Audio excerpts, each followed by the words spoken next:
என்னங்க, உங்க அம்மா இங்க இருந்து போறதா இருக்காங்களா இல்லையா? இல்ல இங்கே தங்கிடுவாங்களா? அதாண்டி எனக்கும் தெரியல. வந்து ஒரு 10 நாள் தங்கிட்டு கிளம்பிடுவாங்கன்னு நினைச்சேன். ஆனா அவங்க இங்கேயே தங்கி டேரா போட்டாங்க. இப்ப எனக்கு என்ன பண்றதுனே தெரியல. உங்க அம்மா பிளான் என்னன்னு எனக்கு நல்லா தெரியும். பேரனை பார்க்கணும்னு சாக்கு சொல்லிட்டு இங்கே இருந்து தின்னு சொத்தை அழிக்கலான்னு பாக்குறாங்களா? ஏய், கொஞ்ச நேரம் அமைதியா இருடி. என்னால ஏதாச்சும் பண்ண முடியுமான்னு நான் பாக்குறேன்.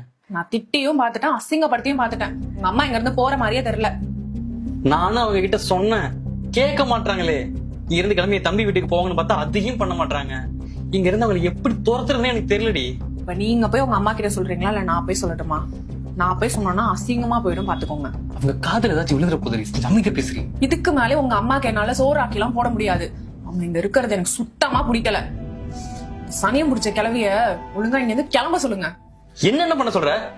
அந்த கிளவி இங்க இருந்து போக மாட்டேது. என் உசுர எடுத்துட்டு இருக்கு. ஒரு பக்கம் அந்த கிளவி தோல தாங்க முடியல, இன்னொரு பக்கம் ஓன் தோல தாங்க முடியல. அதெல்லாம் எனக்கு தெரியாது. அவங்களை இங்க இருந்து உடனே போக சொல்லுங்க. தம்பி, அம்மா. ஏய், அம்மா வராங்க, கொஞ்சம் அமைதியா இரு. நான் அப்படியே கிளம்புறேன்பா. மா, என்னாச்சுமா? இன்னும் 2-3 நாள் இருந்துட்டு போலாம்ல.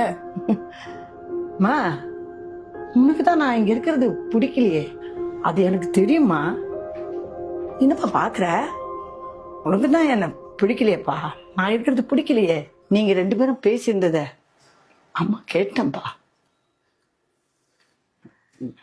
அம்மா, அது வந்து நான் ஒன்றும் தப்பா எடுத்துக்கல. வயசானாலே இதெல்லாம் ஒரு பிரச்சனை தான். அங்க என்னடா உன் தம்பி பெத்த தாயின்னு கூட பார்க்காம வெளியே தள்ளுறான். நீ மூத்த பிள்ளை இருக்கன்னு நம்பிக்கையில தான் இங்க வந்தப்பா. அம்மா, அப்படிலாம் இல்லம்மா. ஐயோ, நீ எதுவும் சொல்லாதப்பா, நீ எதுவும் சொல்லாத. நீ சொல்றத கேட்கிற சக்தி எனக்கு இல்ல. அப்பா இருக்கும்போது அடிக்கடி ஒண்ணு சொல்லுவாரு, நமக்கு 2 ஆம்பளை பிள்ளையா இருக்க, ஒரு பொம்பளை பிள்ளை வேணும்னு. நான் தான் சொல்லுவேன், 2 ஆம்பளை பிள்ளைங்க ஏன் நம்மள பாத்துக்க மாட்டாங்களா அப்படின்னு. அப்படியே பொண்ணு வேணும்னா 2 மருமகளுங்க வராங்க, அவளுங்களை மகளா பாத்துக்கலான்னு. அம்மா, நீ என்ன மன்னிச்சிருங்கம்மா. ஐயோ, என்னப்பா மன்னிப்பெல்லாம் கேக்குற? அதெல்லாம் வேணாப்பா, என்னால எதுக்குப்பா வீண் சிரமம். தம்பி அங்க என்ன கழுத்து பிடிச்சி வெளியே தள்ளனா, இங்க நீங்க என்ன தள்ளுறதுக்குள்ள நானா போயிருந்துதான் மரியாதை.